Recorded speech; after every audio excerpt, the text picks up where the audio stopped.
जय श्री राम एवरीवन, आप सबका वेलकम है आज की हमारी क्लास के अंदर। तो आज हम स्टडी करेंगे क्लास 12th का next topic false junction method. False junction method. देखो, अभी तक हमने रेजिस्टेंसेस को सॉल्व करने के लिए हमने बहुत सारे मेथड पढ़े हैं। ठीक है, सबसे पहले हमने शॉर्ट सर्किट पढ़ा, फिर इक्विपोटेंशियल पॉइंट्स के थ्रू पढ़ा, फिर हमने फोल्डिंग सिमेट्री पढ़ी, मिरर सिमेट्री पढ़ी, और आज हम देखेंगे कि फॉल्स जंक्शन मेथड के भी कुछ क्वेश्चन होते हैं। अब इन क्वेश्चनों के ऊपर तुम कितना भी दिमाग लगा लो, अगर हमें फॉल्स जंक्शन के कॉन्सेप्ट को नहीं पता तो हम इस क्वेश्चन को सॉल्व ही नहीं कर पाएंगे। यही नहीं बता पाएंगे कि कौन से जो रेजिस्टेंसेस सीरीज में है और कौन से रेजिस्टेंसेस पैरेलल में होने वाले। ठीक है, बिल्कुल इजी सा कॉन्सेप्ट है, बट मेन पॉइंट है अगर तुम्हें मिरर सिमेट्री नहीं पता, फोल्डिंग सिमेट्री नहीं पता, तो ये क्वेश्चन थोड़ा सा टफ लगेंगे। ठीक है, तो मिरर सिमेट्री के बारे में नॉलेज होना इंपॉर्टेंट है। तो जिसको नहीं पता तो अपना पीछे वाला लेक्चर जाके और मिरर सिमेट्री समझो, फिर उसके बाद ये क्वेश्चन बिल्कुल इजीली, मींस ऐसा होगा कि सेकेंडों के हिसाब से सॉल्व हो जाएंगे। ठीक है, तो स्टार्ट कर दे। इजी क्वेश्चन है। तो हमारा सबसे फर्स्ट क्वेश्चन इस तरह से दिया गया है, ए और बी के बीच में हमें नेट रेजिस्टेंस निकालना है। 1 ओम की इन्होंने क्या दे दिए, रेजिस्टेंस दे दिए। अब देखो, इस क्वेश्चन को ही देख के ऐसा नहीं लग रहा है कि अगर मैं इस पॉइंट के अक्रॉस एक मिरर रख दूं, यहाँ पे ये हो गया मिरर, क्योंकि ए टू बी करंट क्या, करंट की डायरेक्शन ये है, तो मिरर इसके परपेंडिकुलर में होगा। ठीक है, मिरर सिमेट्री का हम यूज करेंगे। अब देखो, अब यहाँ पे देखो हमने मिरर रख दिया, तो इस रेजिस्टेंस की इमेज ये हो गई, इस रेजिस्टेंस के ऊपर वाले, नीचे वाले के नीचे वाले। ठीक है, रह गया ये वाला रेजिस्टेंस। अब ये रेजिस्टेंस क्या, 1 ओम का है। इसको मैं ऐसे कर सकती हूँ, दो resistances, half ohm and half ohm, और यहां से ये मिरर जाएगा तो इसकी इमेज ये हो जाएगी, कोई प्रॉब्लम नहीं है। तो अब देखो, ये हम पढ़ चुके हैं कि मिरर के ऊपर इस तरह से रेजिस्टेंस आता है, उसको हम नेग्लेक्ट करेंगे। इस तरह से जो रेजिस्टेंस आएगा उसको हमें सर्किट में इंक्लूड करना है। ठीक है, हो गया। और मिरर इमेज इन दो पॉइंट्स की, इस पॉइंट की जो मिरर इमेज ये वाली होगी, हम ये नहीं बोल सकते कि इक्वी पोटेंशियल है। अगर हम सर्किट को फोल्ड कर रहे हैं, ये वाला सर्किट अगर इस पे फोल्ड हो जाता है, ये पॉइंट इस पे फोल्ड हो जाता, तो हम बोलते कि इक्वी पोटेंशियल पॉइंट है। लेकिन मिरर इमेज में ये इन दोनों पॉइंट्स का पोटेंशियल अलग अलग होगा। इसके ऊपर कुछ क्वेश्चंस बनते हैं जहां पे बच्चे कंफ्यूज हो जाते हैं, तो इनको पहले ही नोट डाउन कर लो। हो गया, अब सॉल्व करते हैं। देखो, जब हम देखेंगे इस रेजिस्टेंस की इमेज ये वाली होगी, तो जितना करंट इसमें जाएगा उतना ही करंट इसकी इमेज में, जितना करंट इस रेजिस्टेंस में जाएगा उतना ही करंट इसकी इमेज में जाएगा, और जितना करंट इस रेजिस्टेंस में है उतना ही करंट इस रेजिस्टेंस में होगा। क्लियर। अब देखो, ऐसा कैसे पॉसिबल हो सकता है, जब करंट यहां से जा रहा है और यहाँ पे वायर कनेक्टेड है, तो ये करंट तो कुछ इसमें कुछ इसमें कुछ इसमें होना चाहिए।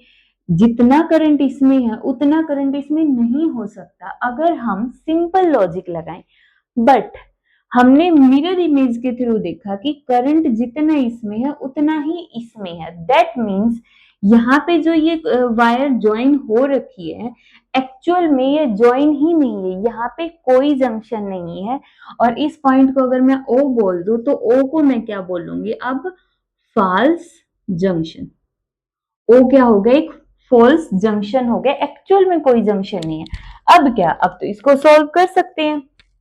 ठीक है, ए के साथ ये रेजिस्टेंस हो गया, एक ये रेजिस्टेंस हो गया, बी, मतलब दो हो गए ना 1 ओम के, एक ये और एक ये, दोनों सीरीज में हो गई। इसी तरह नीचे देखो, 1 ओम का, फिर 1 ओम का, और 1 ओम के साथ यहाँ पे दो सीरीज में, और फिर एक रेजिस्टेंस ये 1 ओम का। देखो, ये 1 1 1, और इस 1 के साथ पैरेलल में ये सर्किट लगा हुआ है जिसमें दो रेजिस्टेंसेस सीरीज में। ठीक है, मतलब 1 प्लस 1, 1 प्लस 1 कितना हो जाएगा इधर, 2 ओम हो जाएगा, और ये भी कितना हो गया इधर, 2 ओम का रेजिस्टेंस हो गया।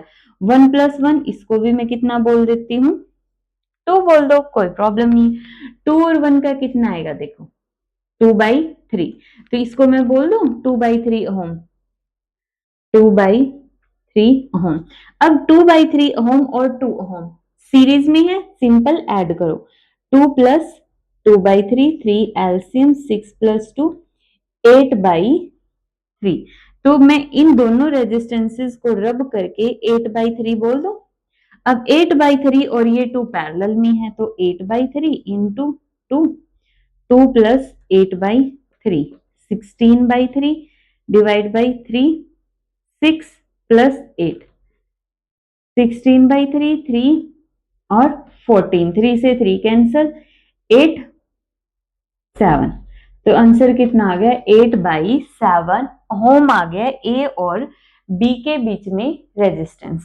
क्लियर है, नोट डाउन करो।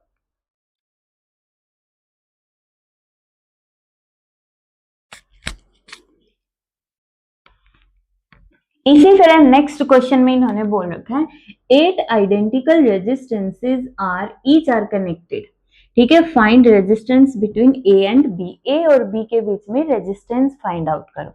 तो देखो यहाँ पे कौन कौन सी ब्रांच होगी, एक तो ये वाली हो गई एक रेजिस्टेंस, ठीक है, एक ये वाली हो गई तो 2 रेजिस्टेंस, एक ये वाली हो गई 3 रेजिस्टेंस, एक ये वाली हो गई 4 रेजिस्टेंस, एक यहाँ पे हो गई 5 रेजिस्टेंस, एक ये पूरी हो गई 6, और एक ये पूरी हो गई 7, और एक ये वाली पूरी हो गई 8। ये टोटल 8 रेजिस्टेंस है, 8 रेजिस्टेंस है, हर एक की वैल्यू इक्वल है R। तो अब देखो जिसको फोल्डिंग सिमेट्री या मिरर सिमेट्री नहीं आती, फोल्स जंक्शन मेथड के बारे में नहीं पता, इस क्वेश्चन में कितना ही दिमाग लगाते रहो, कैसे सॉल्व करोगे इस क्वेश्चन को, सॉल्व होगा ही नहीं ये क्वेश्चन बिना इस मिरर सिमेट्री के नॉलेज के और जंक्शन फोल्स जंक्शन की नॉलेज के। ठीक है, तो अब इसको सॉल्व करते हैं। वही मिरर इमेज यहां से एक, अब देखो ये फोल्ड नहीं हो रहा है क्योंकि हमें निकालना है ए बी, ए बी से करंट ऐसे जा रहा है, सर्किट फोल्ड क्या होगा, सारा का सारा सर्किट तो एक ही साइड में है, तो फोल्डिंग सिमेट्री नहीं लग सकती, बच गई कौन सी, मिरर सिमेट्री। मिरर सिमेट्री लगा के देख लो, वैसे सर्किट को देखते ही पता चल जाता है कि मिरर सिमेट्री है। अगर फर्स्ट टाइम कर रहे हो तब थोड़ा सा तुम्हें ऐसे लगेगा, देखो इसकी इमेज ये, इसकी इमेज ये, इसकी इमेज ये हो गई। ठीक है, अब बच गए ये 2 रेजिस्टेंसेस, इनके बारे में हमने बता दिया, ये एक रेजिस्टेंस है तो इसको मैं सीरीज में 2 रेजिस्टेंस बना सकती हूँ, हाफ ऑफ वैल्यू के, वो एक दूसरे की इमेज हो जाएंगे। ठीक है, तो यहाँ पे हॉरिजॉन्टल रेजिस्टेंसेस का कोई प्रॉब्लम नहीं, कोई कॉन्सेप्ट नहीं है। ठीक है, अब देखो जितना करंट इसमें होगा उतना ही करंट इसमें होगा, जितना करंट इसमें जाएगा उतना ही करंट इसकी इमेज में जाएगा। क्लियर, तो मतलब ये जंक्शन ऊपर तो कनेक्ट है नहीं। क्लियर, अब क्या यहाँ पे कनेक्ट है, जितना करंट इसमें जा रहा है उतना ही करंट ये निकलता हुआ दिख रहा है इसमें से, और जितना करंट इसमें जा रहा है उतना ही करंट इसमें भी है, तो दैट मीन्स ये जो वायर है इसको मैं यहां से डायरेक्ट जोड़ सकती हूँ ऐसे। कितना इजी बन गया ना डायग्राम, मतलब अब ये हो गया है ए और बी के बीच में एक रेजिस्टेंस हो गया, उसके बाद ए और बी के साथ एक पैरेलल में लगे हुए हैं 2 रेजिस्टेंसेस ऐसे, आर आर, ये 2 रेजिस्टेंसेस एक ही रो में लगे हुए हैं ना, आर आर आर। ठीक है, उसके बाद देखो यहां पे ऊपर गए एक रेजिस्टेंस, ठीक है, इधर वाला भी एक रेजिस्टेंस, यहाँ पे फिर से ये एक रेजिस्टेंस, और इसके ऊपर फिर से ऐसे लगे हुए हैं 2। देखो इस डायग्राम को हम ऐसे लिख सकते हैं। अब इसको सॉल्व कर लो, r प्लस आर कितना हो गया, 2r, 2r और r पैरेलल में है तो हमें पता ही कितना होगा, 2/3r, अभी हमने पढ़ा था 2/3r।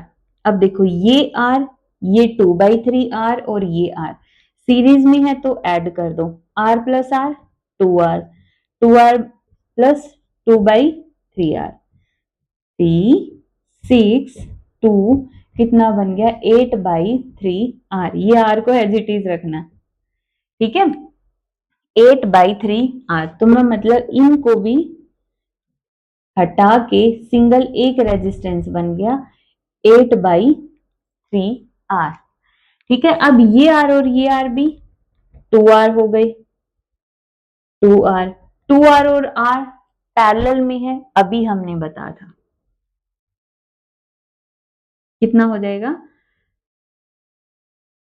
2/3R, यही होगा, हाँ 2/3R। अब देखो ये 8/3R और 2/3R पैरेलल में, मैं ये फॉर्मूला लगा रही हूँ पैरेलल का। देखो सिंपल ये होता है ना 1/R1 प्लस 1/R2। अब हमें पता है एलसीएम ले लो R1 R2, ऊपर हो गया R2 प्लस R1, 1/RP की वैल्यू और RP की डायरेक्ट वैल्यू हो गई R1 R2 divide by R1 plus R2, ठीक है। मैं डायरेक्ट यही वाला फॉर्मूला यूज करती हूँ पैरेलल के अंदर, 8/3R मल्टीप्लाई बाई R2 की value 2/3R divide by R1, कौन सा भी ले लो उससे कोई फर्क नहीं पड़ेगा, 2/3R। ऊपर कितना बच गया 8 इंटू 2 16 डिवाइड बाई 9R², और इधर एलसीएम ले लो 3, 8R plus 2R 10R, 16/9, 3/10, R से एक R कैंसल R, ठीक है। 3 से कैंसल करो 9, 5 से 8 कितना बन गया 8/15R, ठीक है। क्लियर है, बिल्कुल इजी क्वेश्चन है। अगर मिरर कॉन्सेप्ट समझ में आ गया तो फटाफट निकाल सकती है। तो कैलकुलेशन में मैं टाइम लगा रही हूँ, वरना तो बहुत जल्दी कैलकुलेशन हो जाएगी इन क्वेश्चंस की। हो गए, नेक्स्ट क्वेश्चन देखो।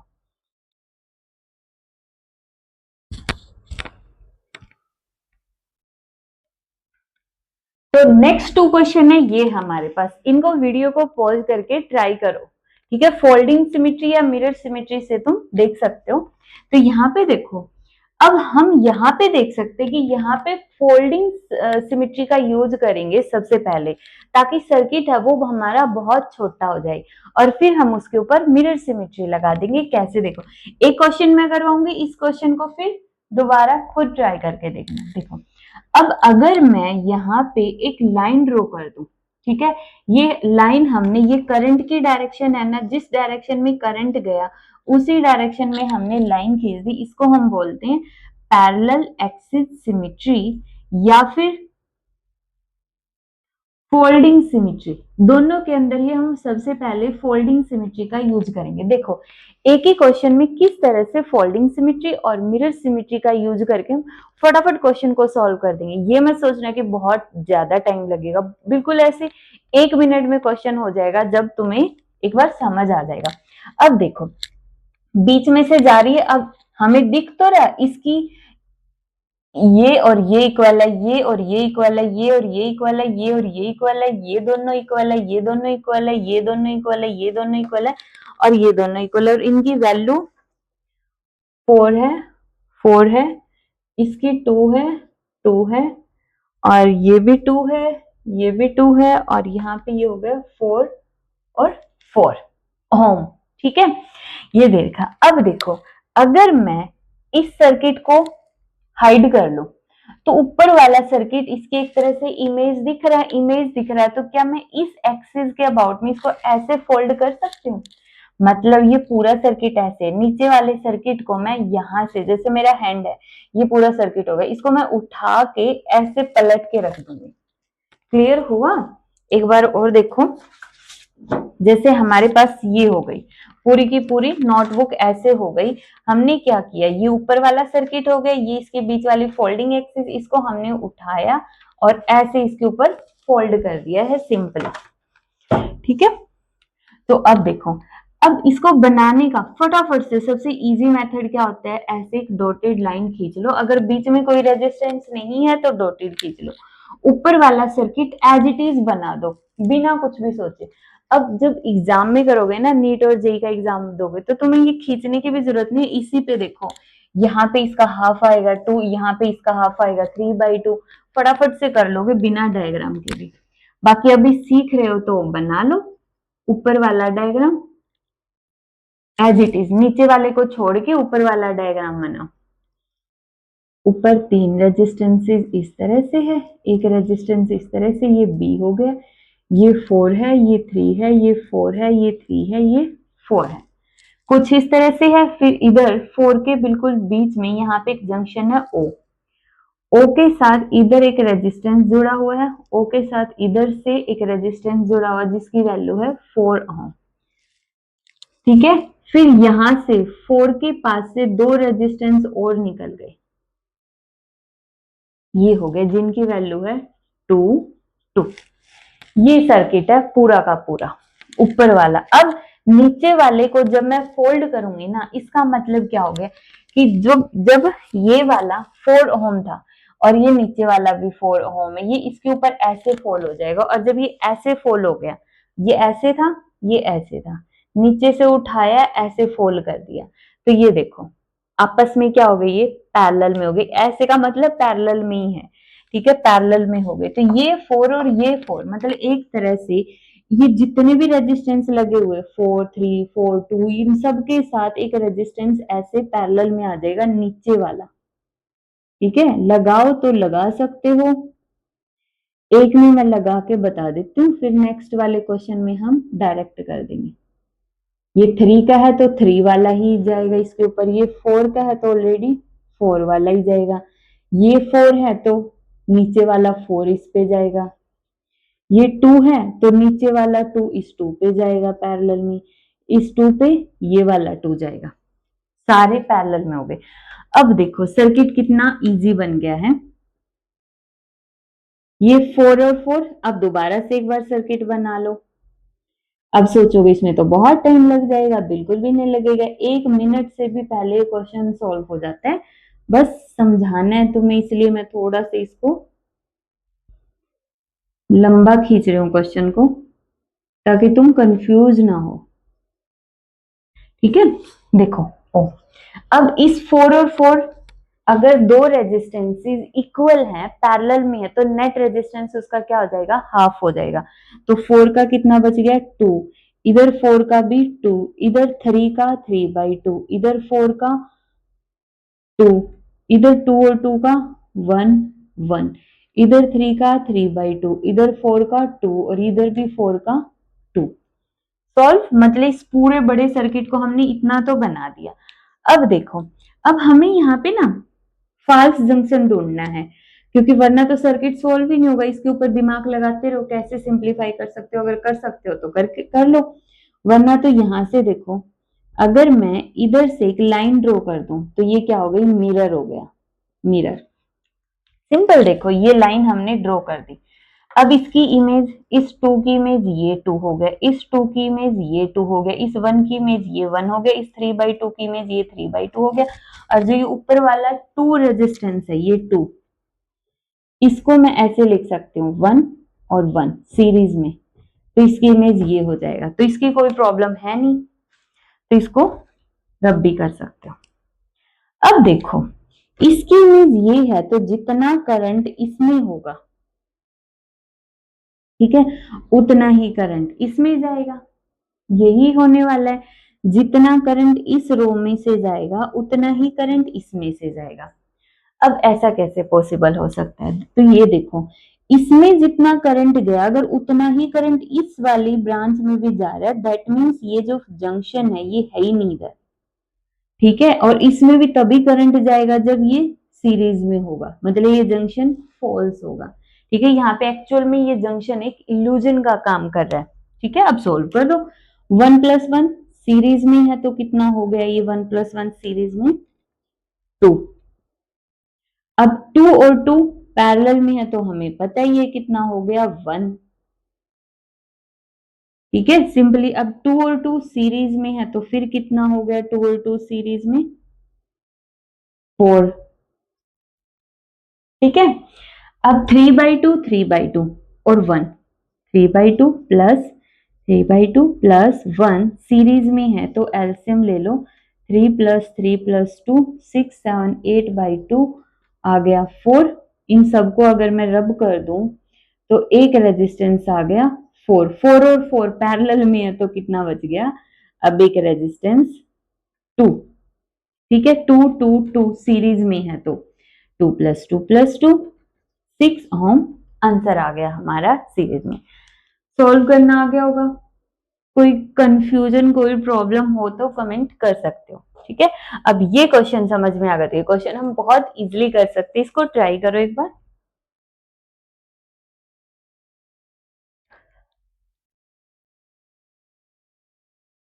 ठीक है, देखो इसमें सभी की वैल्यू हम आर ले लेते हैं, जनरल केस है यहाँ पे ये R R R R R R R R R R R, वही है सिंपल जो पहले किया है ना हमने। इसमें बीच में भी रेजिस्टेंस लगी हुई है इसलिए हमने पहले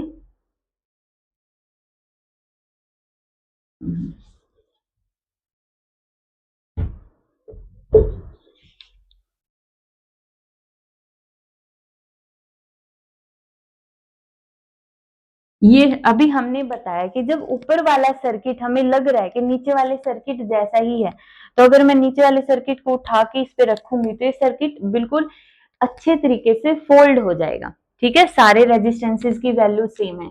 इसकी मिरर इमेज ये होगी, मिरर इमेज मतलब एक दूसरे पे फोल्ड होने के बाद फोल्ड हो जाएगा। ये वाला रेजिस्टेंस फोल्ड होगा इस पे, ये वाला रेजिस्टेंस इस पे फोल्ड होगा, ये वाला इस पे फोल्ड होगा, और ये वाला हमारा इस पे फोल्ड हो जाएगा, और ये वाला इस पे फोल्ड हो जाएगा। सारे रेजिस्टेंस फोल्ड हो गए तो ऊपर वाला एक ही सर्किट बना लो। ये जो रेजिस्टेंस है ये वाला और ये वाला ये एज इट इज रहेगी, इनमें कोई चेंज आएगा नहीं। ठीक है, अब देखो अब हमें ये पता चल ही गया है कि यहाँ पे नीचे वाला सर्किट फोल्ड होके आ रहा है, तो क्या हमें इतना पूरा दोबारा करने की जरूरत है कि इस रेजिस्टेंस को मैं इस पे पैरेलल में लगाऊं? पूरा ऐसे फोल्ड हो रहा है ना, तो ये रेजिस्टेंस इस पे पैरेलल में जाएगा तो आंसर आएगा R/2। ये और ये दोनों पैरेलल में होंगे तो R/2, ये और ये दो पैरेलल में होंगे तो R/2, ये और ये दोनों पैरेलल में होंगे तो R/2, ये और ये पैरेलल में होंगे तो R/2, ये और ये पैरेलल में होंगे तो R/2। क्लियर है बिल्कुल? कोई प्रॉब्लम हो तो अभी देख सकते हो। अब देखो यहाँ पे फिर से मिरर सिमेट्री लगा दो, इजी तो है। इसको इक्विपोटेंशियल पॉइंट से भी सॉल्व कर सकते हो।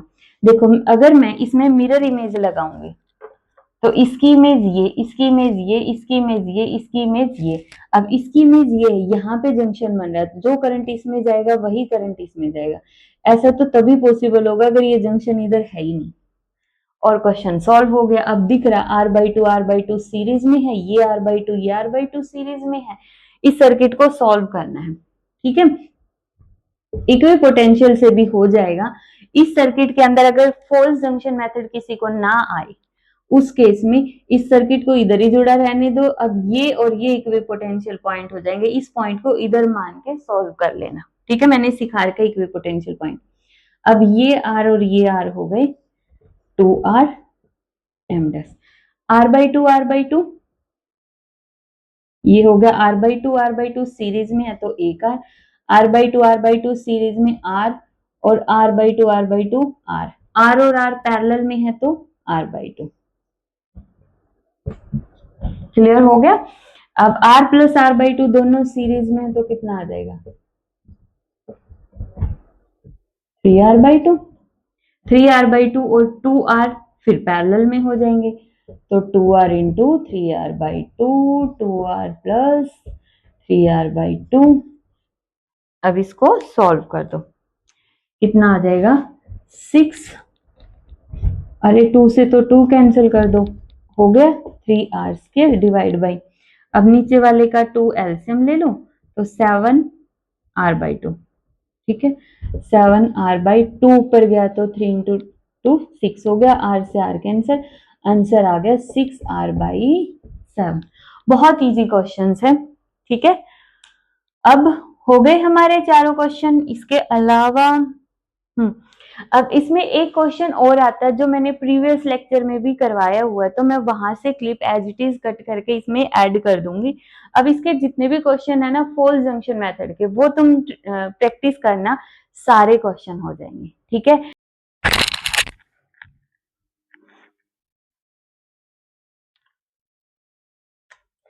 नेक्स्ट है इस तरीके से, वही हमें इक्विवेलेंट रेजिस्टेंस निकालना है बिटवीन ए एंड बी। तो यहाँ पे देखो, यहाँ पे अब तक तुम्हें लगभग क्लियर हो गया होगा। तो ए और बी के बीच में देखो, क्या मैं इस सर्किट को फोल्ड कर सकती हूँ? नहीं होगा, इसके ऊपर ये फोल्ड हो गया, इसके ऊपर ये फोल्ड हो गया, बट ये और ये तो अलग हो गए बिल्कुल, तो फोल्डिंग नहीं यूज हो सकती। क्या हम मिरर सिमेट्री यूज कर सकते हैं? बिल्कुल कर सकते हैं। इस पे ये इम्पोज हो गया, इस पे ये, इस पे ये, इस पे ये, और एक ये रह गया, दोनों साइड इक्वल है, कोई प्रॉब्लम नहीं है, ठीक है, हो गया, क्लियर है। अब देखो, अब इसमें एक नया कॉन्सेप्ट आया है, यहां से करंट निकला, ठीक है, इसमें जितना भी करंट होगा मान लेते हैं I1, इसमें जितना करंट होगा मान लेते हैं I2, और इसमें जितना करंट होगा मान लेते हैं I3। अब हमने कहा कि हम यहाँ पे मिरर पुट कर रहे हैं, दैट मीन्स जितना इस रेजिस्टेंस में करंट है उतना ही करंट इस रेजिस्टेंस में होगा। तो इसमें करंट कितना होगा? I1। ये इसकी इमेज ये है तो इसमें करंट होगा I2, इसकी इमेज ये है तो इसमें करंट होगा I3, ठीक है। तो यहां से देखो, ए के साथ जो ऊपर वाली ब्रांच के दोनों रेजिस्टेंस हैं वो हैं सीरीज में। क्यों? क्योंकि जब I1 करंट इसमें जा ही नहीं रहा तो ये वाला तो वैसे ही गायब हो गया। और दूसरा लॉजिक हमें पता ही है कि जो मिरर के ऊपर जो रेजिस्टेंस लाई करता है वो तो सर्किट में वैसे भी नहीं होता, उसको तो वैसे भी रिमूव कर देते हैं। इतना क्लियर हुआ? तो ये दोनों सीरीज में, उसके बाद ये पॉइंट तुम्हारे लिए नया होने वाला है, ये दोनों भी सीरीज में होंगे। तो उसके बाद यहां पे ट्विस्ट है, देखो इसको ध्यान से समझना, ये मैंने एक बार ड्रॉ कर दिया। ये जो है देखो, I2 इधर से निकल रहा है, इधर कितना जा रहा है? I2। मतलब ऐसा कैसे हो सकता है, इधर से I2 गया, नोड बन रही है, करंट इसमें डिवाइड नहीं हो रहा और इधर भी I2 ही जा रहा है।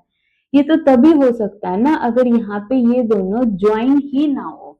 तो कुछ क्वेश्चंस ऐसे भी होते हैं जिसमें इस तरह से फाल्स जंक्शन इल्यूजन क्रिएट कर दिया जाता है कि ये ज्वाइंट है, लेकिन एक्चुअल में वो ज्वाइन नहीं होते। ये भी तुम्हें खुद ही ढूंढना है, नेक्स्ट लेक्चर इसी टॉपिक के ऊपर होगा, इस तरह से फाल्स जंक्शन कैसे फाइंड आउट करते हैं, ठीक है। अब I2 इसमें क्या, I2 क्यों सेम क्यों जा रहा है?